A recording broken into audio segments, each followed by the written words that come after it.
అందరికీ నమస్కారం. లేచిందంటే ఎంహార్ఎక్స్ అయితే పనిచేయలేదు, అందుకే ఈ రోజు వెస్పా తీసాను బయటికి. అయితే వర్షం కాబట్టి చాలా బాగుంది. ఏం టిఫిన్ తినాలని ఆలోచించాను. వారి దగ్గర చిన్న చిన్న బజ్జీలు దొరుకుతాయి కదా, చాలా బాగుంటాయి వీళ్ళ దగ్గర. క్లైమేట్ లో వేడి వేడి పునుకులు విత్ అల్లం చట్నీ టాప్ అనమాట. వీళ్ళ దగ్గర అల్లం చట్నీ ఉంటది, మామూలుగా ఉండదు. బజ్జీకి మొత్తం రాసుకుని నోట్లో పెట్టుకుంటే చాలా బాగుంటది. మళ్ళీ నెక్స్ట్ ఒక హాఫ్ ప్లేట్ బజ్జీ, మైసూర్ బజ్జీ కూడా ఇప్పించుకున్నాను.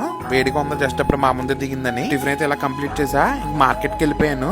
పచ్చళ్ళ ఫ్యాక్టరీ దగ్గరికి వెళ్తున్నాను పచ్చళ్ళు తీసుకోవడానికి. పొద్దున్న ఇప్పుడు ఆర్డర్ ఇచ్చాను, అయినా ఇంకా 10 నిమిషాలు లేట్ చేస్తారు. ఇన్ని కూడా ఒరిజినల్ శాకరీలు అనమాట. మన శాకరీలో పెడతాం ఆవకాయకి. ఇప్పుడు మా friend non veg curry shop దగ్గర ఆపమన్నాడు. ఏమొచ్చేసి 11 అవ్వలేదండి.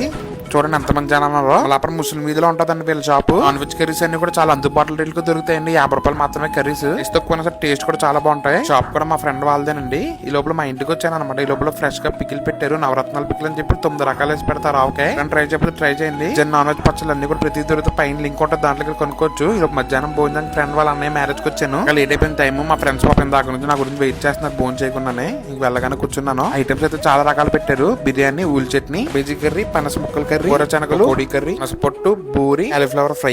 ఫస్ట్ అయితే కాలీఫ్లవర్ ఫ్రై అయితే బిర్యానీతో అయితే తింటున్నాను, అలా బాగా అనిపించింది. నెక్స్ట్ వచ్చేసి ముక్కలు జీడిపప్పు కర్రీతో ట్రై చేశాను, చాలా బాగా కుదిరింది టేస్ట్ అయితే. వైట్ రైస్ తినలేదు అనమాట. 2 times బిర్యానీ రైస్ వేయించుకున్నాను. ఇంకా లాస్ట్ లో సాంబార్ వేయించుకున్నాను అనమాట. చికెన్ కర్రీలో ముక్కలు రాకపోయినా పర్లేదు, కానీ సాంబార్లో అయితే నా ముక్కలు ఖచ్చితంగా ఉండాల్సిందే. ఫైనల్ గా భోజనం అయితే ఇలా కంప్లీట్ అయింది.